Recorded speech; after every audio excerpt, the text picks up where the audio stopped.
আজ সকালে বিয়ের গুঞ্জন ছড়িয়ে পড়ার পর চুপ ছিলেন কণ্ঠশিল্পী সাবরিনা এহসান পড়শি। তার মা বিষয়টি এড়িয়ে যাওয়ার চেষ্টা করেছিলেন।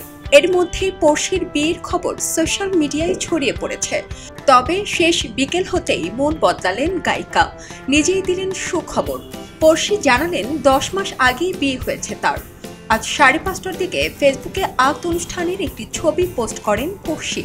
দীর্ঘ স্ট্যাটাসে জানান তার জীবনসঙ্গী নিলয়ের পরিচয় এবং সম্পর্কের বিস্তারিত।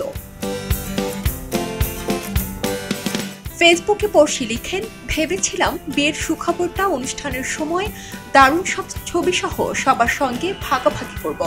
তবে এর আগে যেহেতু অনেক সাংবাদিক ভাই বোন জানতে চাচ্ছেন এবং ফোন করছেন, তাই আপনাদের প্রতি সম্মান জানিয়ে এখনই বিষয়টি শেয়ার করছি।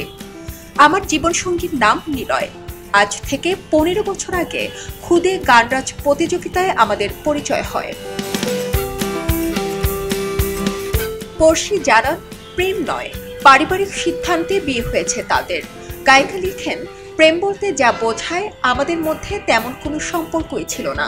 জন্ম, মৃত্যু, বিয়ে স্রষ্টার হাতে, আর সেই ভাগ্যচক্রেই আমরা একে অপরের জীবনে এসেছি।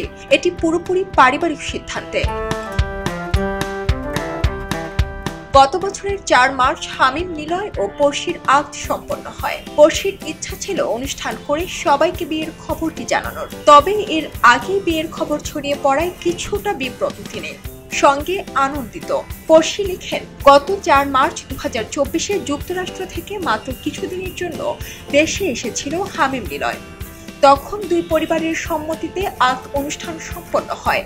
যেহেতু আমরা দুজন পৃথিবীর দুই প্রান্তে আছি, তাই চেয়েছি সুন্দর সময়ে একটি অনুষ্ঠান করে বিষয়টি সবার সঙ্গে ভাগাভাগি করতে। তবে সুখবরটি আগেই ছড়িয়ে পড়ায় আমি কিছুটা বিব্রত, আবার আনন্দিত।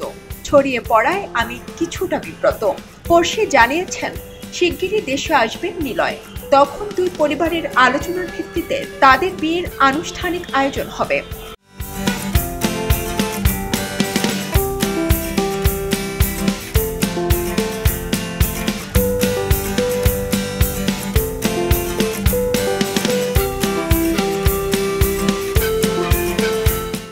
সবাই যখন জোয়ারে গা ভাসায়, কেউ কেউ ঘুরে দাঁড়ায়। সময় হারতে শেখালেও কেউ কেউ চ্যালেঞ্জ ছুড়ে দেয়। পক্ষপাতের ভিড়ে আজ থেকে কোনো পক্ষ নয়, খবর হবে নিরপেক্ষ।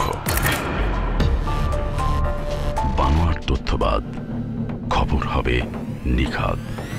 ভেঙে গুজবের শিখ, খবর হবে নির্ভীক। এলো খবরের কাগজ, নিখাদ, নির্ভীক, নিরপেক্ষ।